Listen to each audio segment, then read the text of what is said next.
विद्यार्थी मित्रांनो, SYBA Marathi S1 या विषयासाठी आपल्याला आधुनिक वाङ्मय प्रकार कविता हा विषय अभ्यासायचा आहे. यामध्ये आपल्याला माझे विद्यापीठ हा नारायण सुर्वे यांचा कविता संग्रह अभ्यासक्रमाला लावण्यात आलेला आहे. यामध्ये आपल्याला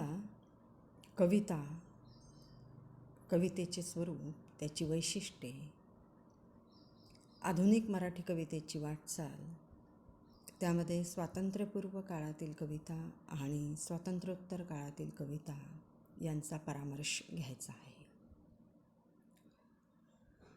आपण गेल्या वर्षी कविता हा वाङ्मय प्रकार अभ्यासला.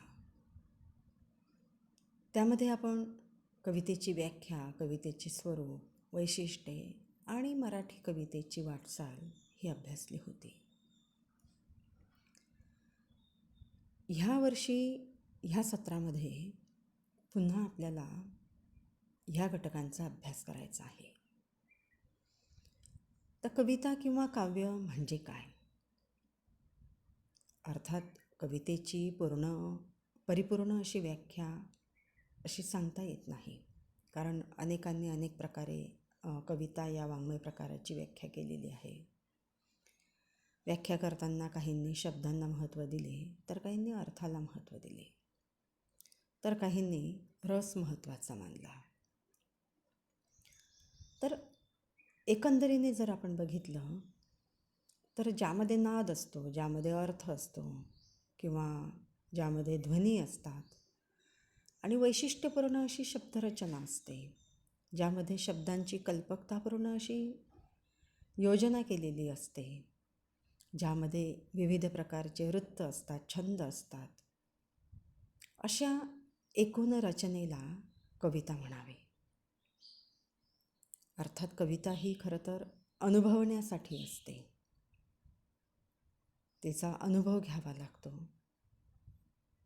अलंकार असतील, प्रतिमा असतील, प्रतीक असतील, तर ह्या सगळ्यांचा समावेश, ह्या घटकांचा समावेश कविता ह्या प्रकारामध्ये होत असतो. आणि ह्या सगळ्यांमुळे कविता हा वाङ्मय प्रकार सौंदर्ययुक्त होत असतो किंवा त्याच्या सौंदर्यात भर पडत असते. कविता ही रचना अनुभव देणारी, व्यंगार्थयुक्त अशी रचना असते. अर्थात कविता हा प्रकार गद्य वाङ्मयापेक्षा सर्वस्वी वेगळा असतो आणि म्हणून कवितेची रचना ही वेगळी असते. वेगवेगळ्या व्याख्या ज्या सांगितलेल्या आहेत त्यामध्ये एक सोपी व्याख्या तुम्हाला सांगते की कविता म्हणजे उत्स्फूर्त भावनांचा आविष्कार. म्हणजे कवीच्या भावना जेव्हा उत्स्फूर्त होतात, उचंबळून येतात भावना, आणि त्यांचा जो आविष्कार केला जातो तो आविष्कार सौंदर्ययुक्त असतो. हे आत्ता जे घटक मी सगळे सांगितले तुम्हाला, तर या सगळ्या घटकांचा किंवा कमी जास्त प्रमाणामध्ये या घटकांचा समावेश ज्या रचनेमध्ये असतो, तर ती रचना म्हणजे कविता. थोडक्यात म्हणजे भावना आणि कल्पना यांचा संयोग ज्यामध्ये असतो आणि या संयोगातून आविष्कृत होणारा कवीच्या अनुभवांचा पद्यात्मक असा आविष्कार, त्याला कविता म्हणायचं. मग या कविता या वाङ्मय प्रकाराचे घटक कोणकोणते असतात? जसे गेल्या वर्षी आपण कथा हा वाङ्मय प्रकार अभ्यासला, कथेचे घटक अभ्यासले, तसे कविता या प्रकारामध्येही काही घटक असतात आणि त्या घटकांच्या माध्यमातून किंवा त्या घटकांच्याद्वारे कविता हा वाङ्मय प्रकार आविष्कृत होत असतो. कुठल्याही साहित्यामध्ये शब्द महत्त्वाचे असतात आणि मग त्या शब्दांचे अर्थ हा नंतरचा भाग कुठल्याही साहित्यामध्ये येतो. तर कवितेमध्येही शब्द महत्त्वाचे असतात, महत्त्वाचा घटक असतो. अ, कवितेतील शब्द हे अर्थपूर्ण आणि नादपूर्ण असावे, कारण कवितेतील शब्दांना एक नाद असतो आणि त्या नादामुळेच किंवा त्या नादमयतेमुळेच कविता कानाला गोड वाटते. आणि म्हणून अनेक कविता ह्या गायल्या गेलेल्या आहेत, कारण त्याच्यामध्ये गेयता असते. तुम्हाला माहिती असेल की नाधो महानोरांची ज्या कविता आहेत त्या लता मंगेशकरने अतिशय त्यांच्या गोड आवाजामध्ये गायलेल्या आहेत आणि त्या कानाला अतिशय गोड वाटतात. अशा अनेक कविता आहेत. एक उदाहरण म्हणून मी तुम्हाला सांगितलं. त्याच्यामध्ये एक लयबद्धता त्यामुळे निर्माण होते आणि हे जे शब्द असतात हे खास कवीचे असतात आणि त्यातून कवितेतील या शब्दातून कवीचा अनुभव किंवा कवीचे भावविश्व देखील प्रकट होत असते. ती अर्थात कवीची खास अशी निर्मिती असते. म्हणजे बालकवींची कविता घेतली तर खास बालकवींची ती निर्मिती आहे. म्हणजे तुम्ही त्यांची औदुंबर कविता घ्या किंवा हिरवे हिरवे गार गालीचे हरित तृणांच्या मखमालीचे ही कविता घ्या. तुम्ही कुठलीही कविता घ्या त्यांची. बालकवी हे एक उदाहरण म्हणून मी घेतलं. म्हणजे अगदी मराठीमधले अनेक कवी असे आहेत की त्यांच्या कविता ह्या गायल्या गेलेल्या आहेत.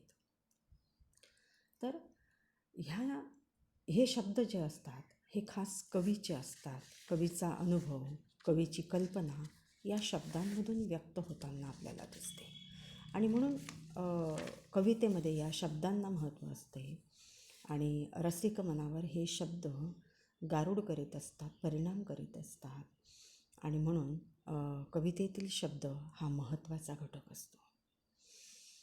दुसरा जो घटक असतो कवितेमध्ये तो आपल्याला सांगता येईल अलंकार.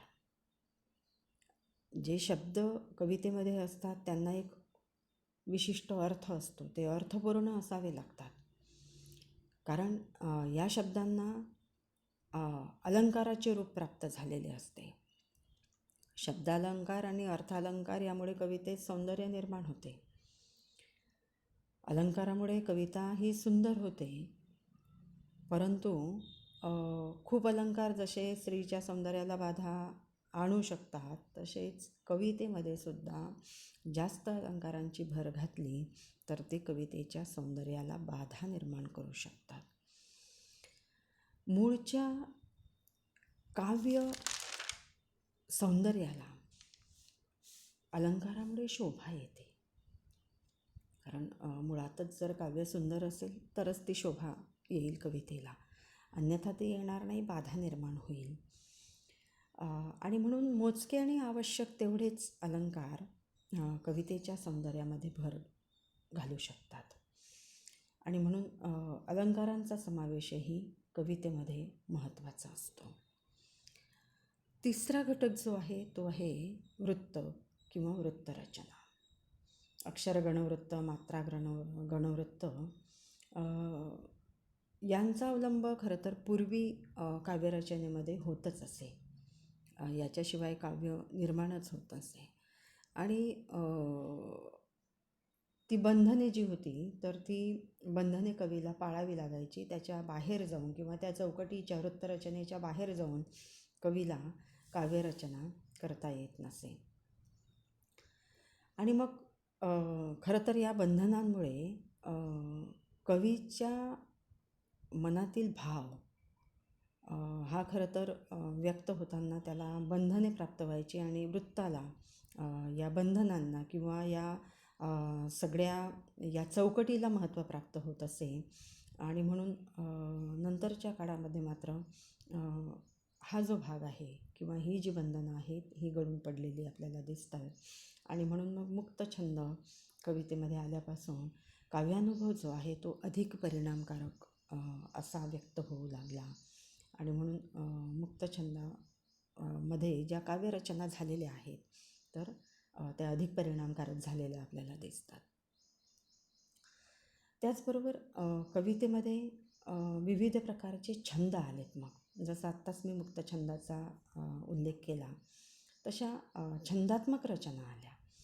म्हणजे म्हणजे छंदात्मक रचना म्हणजे की तुकारामांनी अभंग लिहिले, ज्ञानेश्वरांनी ओवी लिहिली, म्हणजे हा झाला त्यांचा रचनेचा प्रकार.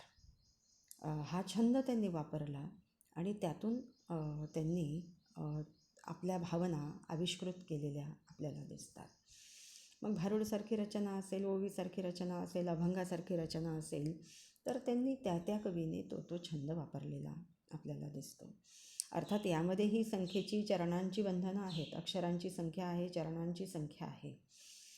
त्याच्यामध्ये यमकाचाही विचार केला जातो. तर प्रारंभीच्या काळामध्ये तर मुक्तछंदामध्येही बंधनेच होती, परंतु नंतरच्या काळामध्ये ती कमी झालेली आपल्याला दिसून येतात. त्याचबरोबर प्रतिमा हा एक घटक कवितेमध्ये महत्त्वाचा मानला जातो. आता प्रतिमा म्हणजे काय की प्रतिमा म्हणजे शब्दांनी काढलेले सेंद्रिय संवेदनेचे चित्र, आणि ह्या प्रतिमा रूपकात्मक असतात. म्हणजे शब्दांच्या द्वारे आपल्या डोळ्यासमोर उभे केलेलं ते एक चित्र असते. तर ते जे चित्र असते तर जणू काही ते आपल्या डोळ्यासमोर घडतं आहे असं ते वाटतं.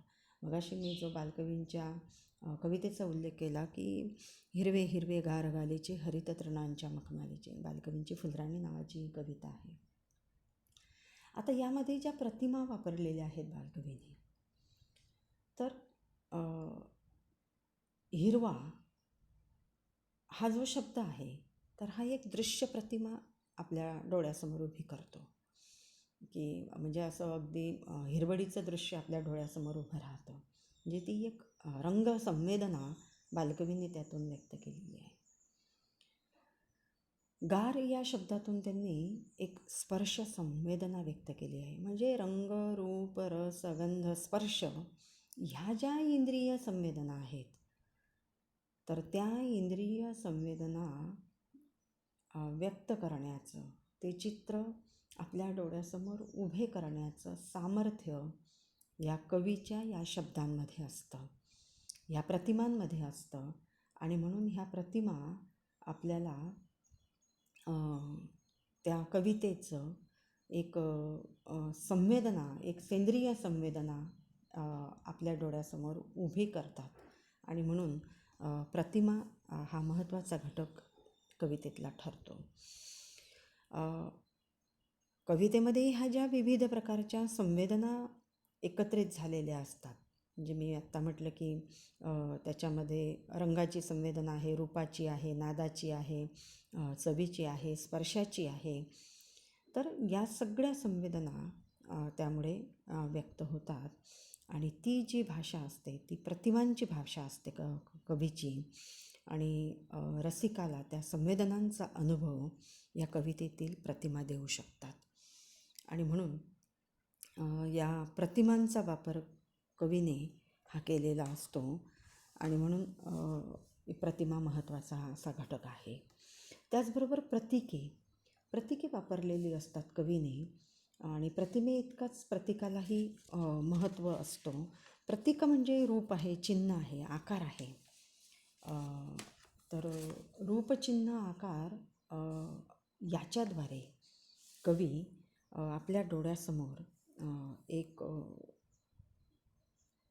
चित्र उभं करण्याचं काम करतो. जसं आपल्या भारतीय संस्कृतीमध्ये स्वस्तिक, कमळ ही काही शुभचिन्ह म्हणून वापरली जातात. त्याचबरोबर आपल्या वाङ्मयामध्ये चातक आहे, चकोर आहे, यांचे उल्लेख, हे पक्ष्यांचे उल्लेख आलेले आहेत. तर ती प्रतीकं म्हणून वापरली जातात. आपल्याकडे संध्याकाळ हे वृद्धापकाळाचं प्रतीक म्हणून वापरलं जातं.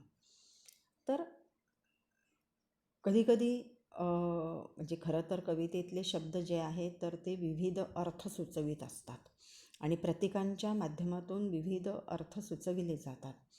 कधी पाऊस हा समृद्धीचं प्रतीक म्हणून येईल, तर कधी तो पाऊस जर मुसळधार पाऊस असेल तर तो एखाद्या नाशाचं प्रतीक म्हणून येईल. तर बालकवींची औदुंबर नावाची जी कविता आहे, पैल तटावर हिरवाळी घेऊन निळा सावळा झरा वाहतो बेटा बेटातून, खरं तर ही प्रतिकात्मक कविता आहे. या कवितेचे भिन्न भिन्न अर्थ सांगितलेले आहेत. आणि म्हणून हे जे भिन्न भिन्न अर्थ आहेत, तर विविध प्रतीके त्या कवितेतून व्यक्त होतात आणि म्हणून तसे भिन्न भिन्न अर्थ रसिकाला प्रतीत होतात. कोणाला ती कविता जीवनाचं प्रतीक वाटते, तर कोणाला ती एखाद्या ऋषीप्रमाणे जो स्थितप्रज्ञ व्यक्ती असतो तर त्याचं प्रतीक वाटते, तर कोणाला तो निळा सावळा हा कृष्णाचं प्रतीक वाटतं. तर असे भिन्न भिन्न अर्थ त्या कवितेचे आहेत. ती प्रतिकात्मक कविता आहे. आणि म्हणून ही जी प्रतीकं असतात, तर या प्रतीकांच्या माध्यमातून कवी आपल्या संवेदना, आपल्या भावना, आपले विचार रसिकांपर्यंत पोहोचवण्याचं कार्य करतो. कवीने जर साध्या सरळ शब्दामध्ये हे व्यक्त केलं तर ती गद्यरचना होईल.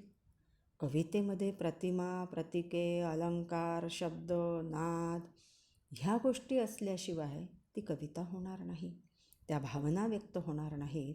आणि हे घटक असल्याशिवाय कवितेमध्ये सौंदर्य निर्माण होणार नाही. आणि म्हणून कवितेला सौंदर्य प्राप्त करून देण्यासाठी, कवितेला एक रूप प्राप्त करून देण्यासाठी ह्या घटकांची आवश्यकता असते. आणि या घटकांच्या माध्यमातूनच कवी व्यक्त होताना आपल्याला दिसतो. आणि म्हणून या घटकांना येथे खूप महत्त्व प्राप्त होते. आणखी एका घटकाचा उल्लेख आपल्याला करावा लागेल की कवितेमध्ये जी रसांची योजना केलेली असते. आपल्याला माहिती आहे नवरस वगैरे आपण गेल्या वर्षी शिकलेलो आहे. तर कवितेमध्ये जो भावनात्मक अनुभव असतो, हा भावनात्मक अनुभव एखाद्या पात्राचा असतो किंवा एखाद्या वस्तूचा असतो आणि एखादे पात्र निर्माण करून विशिष्ट अनुभव तो अभिव्यक्त करीत असतो. आणि हा जो अनुभव असतो हा विविध रसांचा आविष्कार करणारा असू शकतो. आणि म्हणून रसपरिपोष हा एक महत्त्वाचा घटक कवितेमध्ये असतो. कवितेतील रस रसिकांपर्यंत पोहोचविण्याचे सामर्थ्य अर्थातच शब्दरचनेमध्ये असते. आणि म्हणून रस ही जी संकल्पना आहे, खरं तर हा खूप मोठा भाग आहे रस या संकल्पनेचा. जे 9 रस सांगितलेले आहेत, तर त्या 9 रसांचा आविष्कार विविध कवितांमधून आपल्याला होत असतो. तर एका कवितेचा उल्लेख करेल मी, कुसुमाग्रजांच्या गरजा जय जयकार क्रांतीचा गरजा जय जयकार. तर स्वातंत्र्याच्या काळामध्ये लिहिलेली ती कविता आणि एक उभारी त्यावेळच्या क्रांतिकारकांना या कवितेने दिलेली होती. तर क्रांतीचा जय जयकार त्यामध्ये कुसुमाग्रजांनी केलेला आहे. एक वीररसाचा अनुभव त्या कवितेतून आपल्याला होतो. तर अशा सगळ्या कविता, कुठल्या कवितेतून आपल्याला शृंगाररसाचा अनुभव होईल, तर कुठल्या कवितेतून शोकरसाचा अनुभव होईल, तर कुठल्या कवितेतून आपल्याला वीररसाचा अनुभव येईल. तर ह्या ज्या रसयोजना असतो, कवितेचा जो स्वभाव आहे, कवितेचा जो विषय आहे, कवीचा जो अनुभव आहे, कवीला जे सांगायचं आहे, तर त्या अनुषंगानेच कवी शब्दांची निवड करतो आणि त्या शब्दांच्या रचनेतूनच हा रसाचा परिपोष होतो किंवा रसाचा आविष्कार होतो. आणि म्हणून हे सगळे घटक जे आहेत, तर या सगळ्या घटकांचा कमी जास्त प्रमाणामध्ये समावेश कवितेमध्ये होत असतो. आणि कविता शिकताना किंवा कवितेचा अनुभव घेताना आपल्याला या घटकांचा सुद्धा विचार करावा लागतो. आणि या घटकांचा विचार केल्याशिवाय आपण कवितेचं रसग्रहण करू शकत नाही, कवितेचा अभ्यास करू शकत नाही आणि कवीचे शब्द, कवीची ती रचना आपल्याला कळू शकत नाही. आणि म्हणून हे घटक जे आहेत तर हे महत्त्वाचे आहेत. आपण पुढच्या तासाला आता मराठी कवितेची जी वाटचाल आहे ती आपण समजून घेऊया. स्वातंत्र्यपूर्व काळातील कविता आणि स्वातंत्र्योत्तर काळातील कविता यामध्ये असलेला जो भेद आहे तो आपण समजून घेऊया. त्याचा एक धावता परामर्श आपण इथं घेऊया आणि मग मूळ पुस्तकाला आपण सुरुवात करूया. इथे थांबूया. धन्यवाद.